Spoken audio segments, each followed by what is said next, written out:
I'm David Haynes. I'm the opinions editor at the Milwaukee Journal Sentinel. Welcome to this edition of OnPolitics.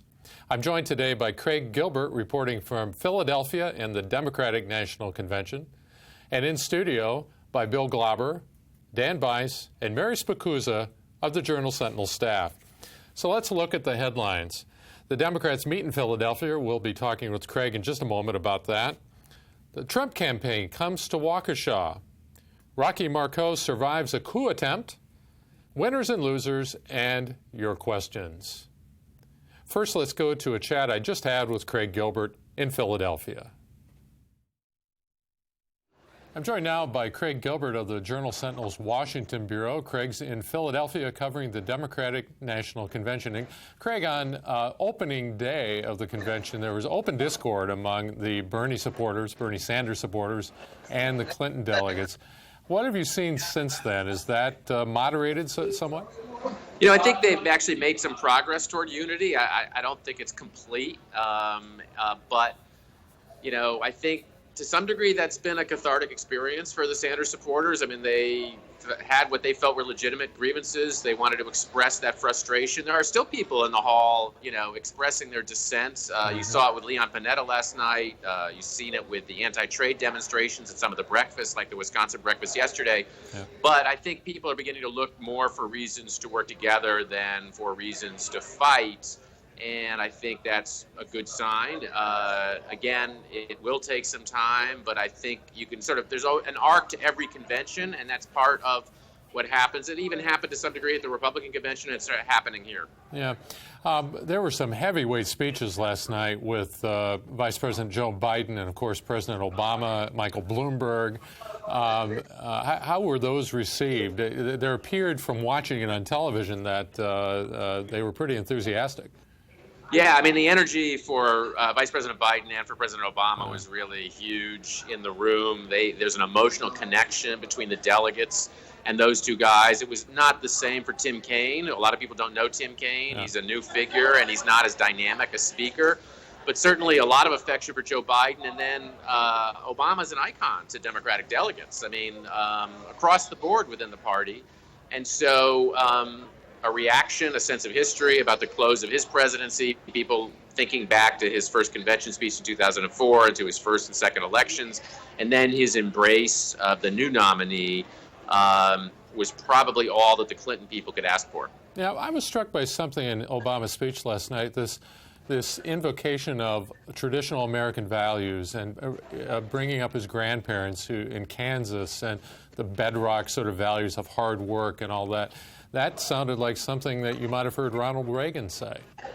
Yeah, Democrats are seizing a lot of those themes that are traditional Republican themes. I mean, one of them is American exceptionalism because it's a response to Donald Trump saying the country's mired in decline. They're telling voters, he's telling you that your country's no longer great. We're telling you that it is. Also, the Michael Bloomberg argument, let's elect a sane, competent person. That's the sort of sobriety argument, which, you know, in the past has been sort of a Republican argument as well. And also the kind of embrace of American values and their definition of American values in contrast to Donald Trump of sort of tolerance and diversity. So Democrats certainly felt like that Republicans left some ground open for them after their convention, and Democrats are trying to seize that ground. Mm-hmm. And how is Hillary Clinton trying to appeal to this deeply blue segment of her party versus the more conservative side? Clearly, she picked Tim Kaine, who's a pretty moderate Democrat. Yeah. That seems to indicate a tack toward the middle, which would be traditional. You know, it's tricky because they are operating on different fronts here. I mean, they're making arguments to traditional Republicans. You heard Tim Kaine say, if you don't no longer recognize the party of Lincoln in your party, come over to our side. They're making national security arguments to Republicans. At the same time, they're reaching out to the Bernie people, and they're trying to make an emotional connection to them by talking about Hillary Clinton's record of activism, which is a history they don't think all the Sanders people are familiar with. So they're making different arguments simultaneously to different groups of voters, both inside and outside the Republican Party, the Democratic Party, excuse me. Yeah.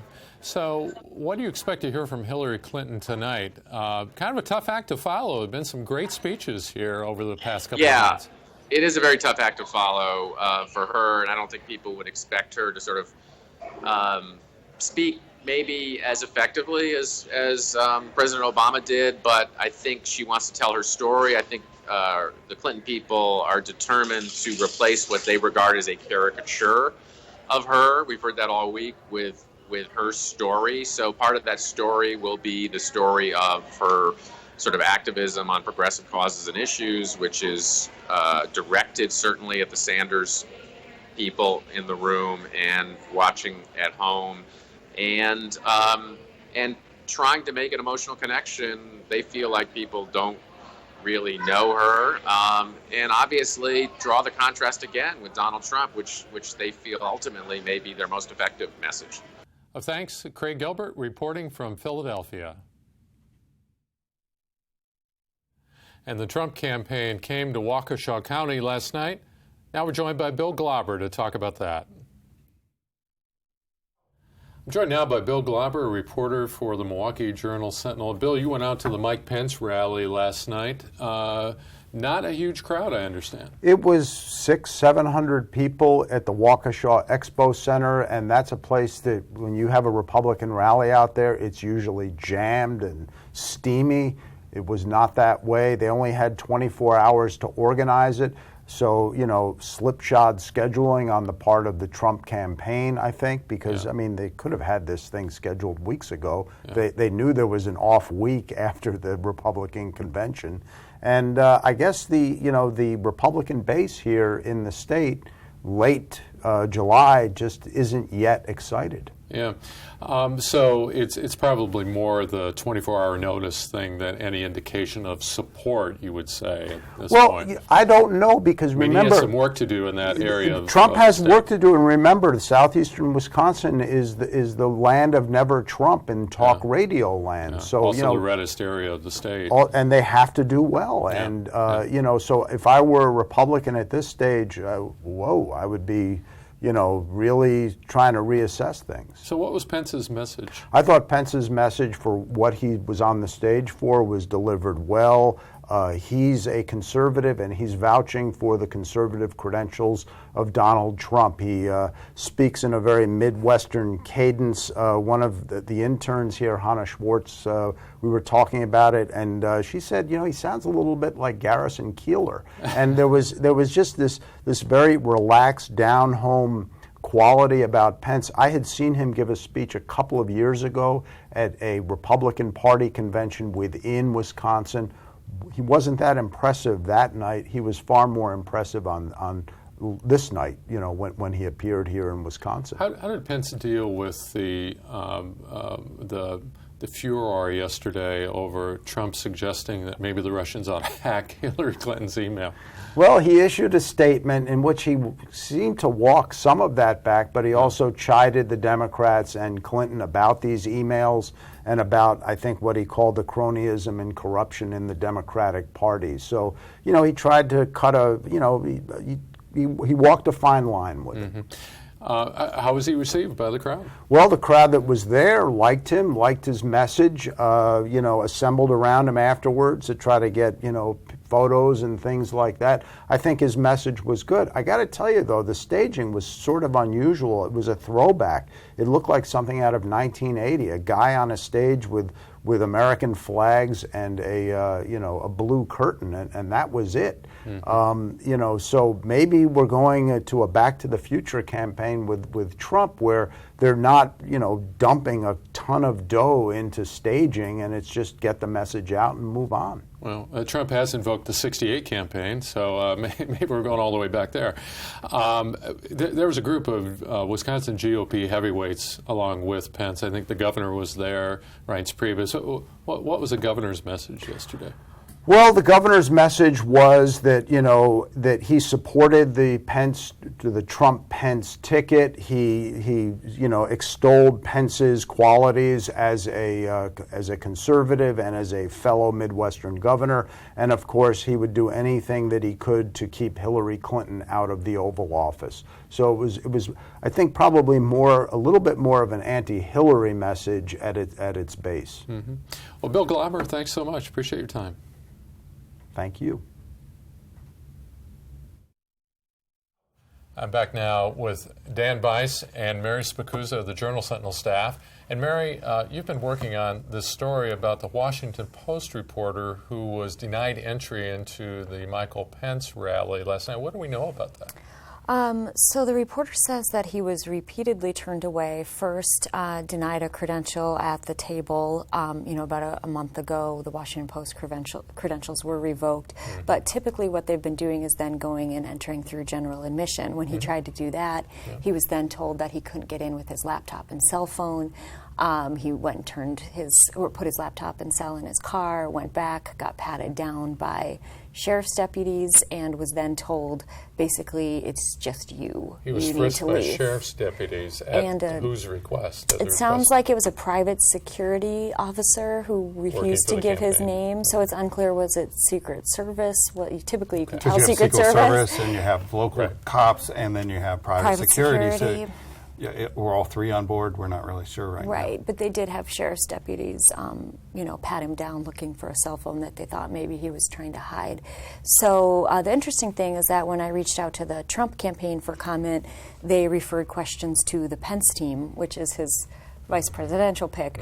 They said they're looking into it last night. Right. Typically you're on the same team there, but they did not, defend it or, rally to his defense or the defense of the handling of this. So we're expecting to get more information from the Sheriff's Department later today. They said they're looking into it. They were working with the Secret Service. So, this is Mike Pence's first solo event as the official nominee. Not exactly the headline that most campaigns would want to come out of such an event. Because this has now been 15, 16 hours since it happened, and we still don't have a justification or explanation. You've been to some to some Trump events before. Right. Did you have any problems getting No, you just walk in. I never tried to get press credentialed because it was just too hard, and I thought I might get denied or put in the pen. And so I'd rather be able to be out with the supporters to be able to talk to them. And I just walked in. It was never a problem. It's interesting, this relationship between the Trump team and Trump himself and the media, because he spends so much time focused on the media, what the media is doing. We've heard stories about him calling, the back rooms of CNN to see if they saw another story on another network, or calling individual reporters to talk to them about stories. He cares very much about his image in the media, and yet he's been very combative with individual members of the media. There's the incident where he makes fun of the one reporter with a disability, and then he obviously took the credentials away from the Washington Post because he didn't like how they were covering him. So it's sort of, at times very much, he's on board watching everything they're doing, but then at other times he's combative and critical of what they're doing. Right. Well, and his former campaign staffer grabbed the arm and bruised the arm of a former Breitbart reporter, Michelle Field. So it seems very hot and cold. He was criticizing CNN just recently, saying that it was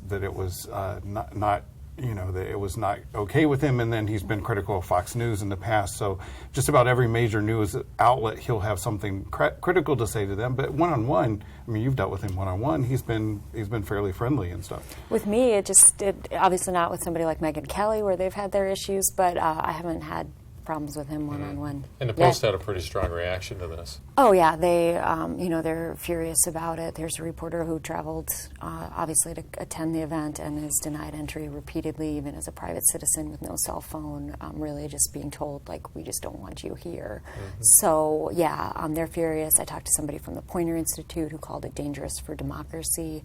So something that gets reporters' attention typically. And more than that, it's more than just being dangerous to democracy. It's just ridiculous. Because you'd want Pence to get out there and to get his I mean, he offers a slightly different message than Trump does, and it's supposed to reach out to a crowd that Trump is having problems reaching out to, and you end up being distracted by a story like this. Politically, it's just not a smart thing to do. Well, let's bring the politics back home to Milwaukee. A big vote this week in the Common Council. Rocky Marcoux, the Director of City Development, got another term. That did not look like a sure thing a week ago. Right. We were calling it the Rocky Marcoux attempt because they were trying to get rid of. Right. So he survived. He's now made it to his fourth term. It kind of ended up being the same thing that happened 4 years ago, where but this time, so he cruises through committee, makes it to the floor, gets blocked, sent back, cruises through committee again. Business leaders rallied around him, but he had has some very outspoken critics, namely, especially Alderman Tony Zielinski, Alderman Perez, both who really wanted him fired. So he did flip a number of votes on the Common Council of people who reconsidered. It was interesting because when I reached out to some of those folks when they first voted against him, I did not hear back from them about why. So it wasn't entirely clear. Besides, some people said he was too focused on downtown, not enough on the neighborhoods. But typically when you see these, they're calling it a renaissance in downtown development, it's not a typical time that you would see somebody ousted, but there seemed to be quite a few grudges going on. It seemed to be a positive for Mayor Barrett. He ends up getting his guy. Right. For the business community, which rallied around him, and sometimes people say the business community here is not very unified and fails to come to bat. And I don't think it was a very good showing by Ashanti Hamilton. First of all, the attempt to defeat Rocky Marcoux seemed a little haphazard. Things came together at the last second. They had the 7-6 vote. And then when the business community steps up and puts pressure and says you need to confirm him one more time, the option appears to crumble, and they end up with a 11-3 vote. And you're sort of everybody's left saying so what exactly happened here. Why did we even do this? Were there any issues beyond the downtown versus neighborhood development issue that was raised? Yeah, so Alderman Zielinski has battled with Rocky a number of times in the past. On specific projects. Right, on specific. Either wanted or not. Either wanted or didn't want, and either got or didn't get. He mentioned this battery company that then there was a dispute where supporters of Rocky who happened to have emails came forward saying well, actually Tony is the one who kind of messed up this deal. Tony then produced emails saying, no, this shows that Rocky did it. But again, that's an 8-year-old battle over a battery plant that I think people on the Common Council, people in the community were saying, why is this guy going to get fired?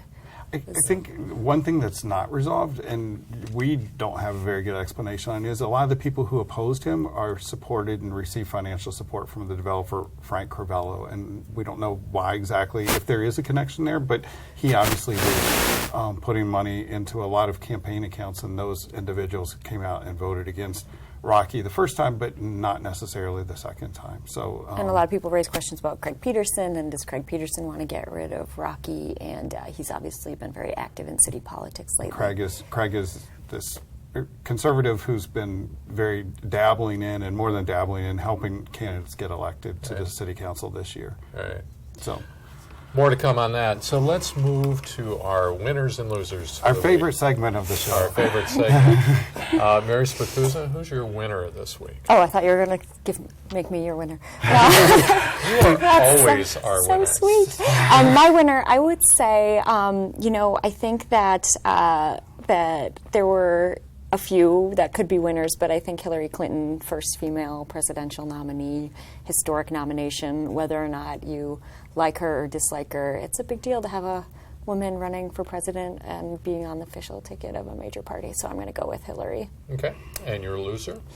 Loser, I would say, with this dust up over the reporters stealing headlines from your event, I would say whether it's the Trump team or the Pence team or some combination thereof, this is not the headlines that you want to have out of Waukesha County. So I'm going to go with Team Trump-Pence. And as we pointed out earlier, only 600 people out there last night. So right. not a great showing. He was not turned away for space issues, I think it's safe to say. And Dan, your loser. And these are our winners and losers. So I'm going to cite something that I wrote earlier this week. Former Dane County Judge Jim Troupas is my loser for a story I wrote this week about a same-sex couple from Virginia who tried to adopt a son through surrogacy, and he fought them at every turn. They ended up spending more than $400,000 on legal fees, including $100,000 for guardian ad litem, which are figures that are astounding. And I continue to receive notes from lawyers saying, I think you got one digit too many in that $100,000, and I say no, is actually more than $100,000 that they paid for a guardian ad litem in that case. Wow. And your winner was Rocky, which I think, as I said, it was a win for Rocky, the mayor, and for the business community, and not so much a win for Ashanti Hamilton and his coalition that's currently running the Common Council. So I think we have time for one question. We have a questioner who Do you want wants to take it or me? Depends what it is. If it's a hard one, you get it. This is about the Paul Ryan campaign. You get it. The viewer wants to know, is his opponent's campaign real? Hasn't heard much about it.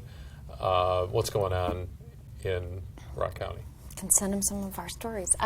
So Paul Nealon is basically kind of, imagine a Trump running against Ryan. So he's a businessman, never run for office.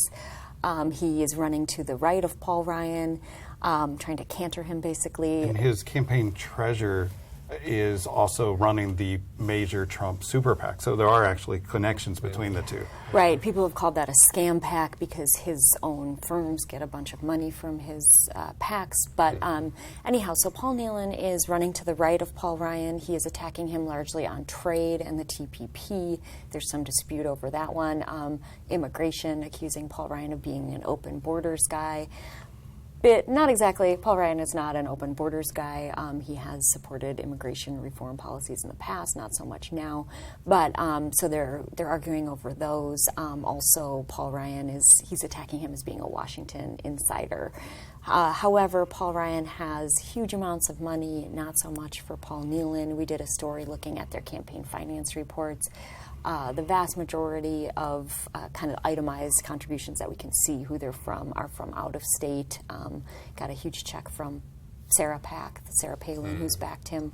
So we're not seeing, when you would talk about grassroots support, it might be grassroots support from outside of Wisconsin, but not so much from inside actually, Wisconsin. they're both connected to media organs. But you have Nealon, who's got support from Sarah Palin and Coulter, and some of these people who are strong Trump supporters, trumpeting his campaign and saying that he's a good candidate and that he's got a chance of winning. They even put out a poll that said that it was close, but Paul Ryan still has strong support with local talk radio who are singing his praises, and he's put out a couple polls, or his side has put out some polls showing that he's ahead. So the thing is, he's getting a lot of attention primarily from these national outlets and national figures. Breitbart. Right, Breitbart's come to his side in a big way, very critical of Paul Ryan. And so it seems to be a national discussion on whether Paul Ryan is too much of an insider and whether he's doing enough for the far right. But for most of the people who are close to the ground, it seems like Brian's still in a pretty good position. But he's in a position, I mean, he's still running TV ads and stuff, so he's taking it seriously. Yeah, I heard an ad just this morning for Ryan. So there's a couple of polls that you mentioned. Any independent polling at this point that we have not seen huge. It's not like Marquette polls. I've seen them polling. The district's too race, small generally for a thing like that. So right now it's mainly, I think you have to. Do you see a large uprising in his community? The thing is, the state didn't do extremely well, didn't do as well as it could have with him as the vice presidential candidate. So I think some people thought, based on that 4 years ago, that maybe we could take him on and defeat him this time. But as I said, I think he's still in a pretty good position. And even though he didn't back Trump right away, which is what Sarah Palin kind of triggered Sarah Palin to go and endorse his challenger, he has come around to support him. He's tried to call for unity. So I just don't know that we're going to see a huge uprising in Janesville, his hometown. And I heard Ann Coulter say the other day she's doing an event for him on August 6th. The election's August 9th. Right. So I don't know how much that helps you. Maybe get out the vote efforts. I don't know. Minute. Whatever. I don't know. But yeah, I think he's got this support from mainly the Breitbart organ and from those people who support Trump. But that doesn't mean that Paul Ryan's necessarily in trouble. And in the meantime, Paul Ryan keeps having to correct Trump occasionally, as he did yesterday on right on maybe the, Putin shouldn't hack into the Hillary emails. thing. Yeah, so it's been a mixed endorsement, I would say, of endorsing while criticizing. Yeah, a tepid, mixed endorsement. I mean, he feels like he has to do it, but yeah. Anyway, well, we'll have to leave it there. Mary Spicuzza, Dan Bice, thanks for being with us. Craig Gilbert in Philadelphia will continue to cover the convention with Hillary Clinton's speech tonight. And Bill Glauber in Milwaukee. I'm Dave Haynes, the opinions editor at the Milwaukee Journal Sentinel. Thanks for joining us on OnPolitics.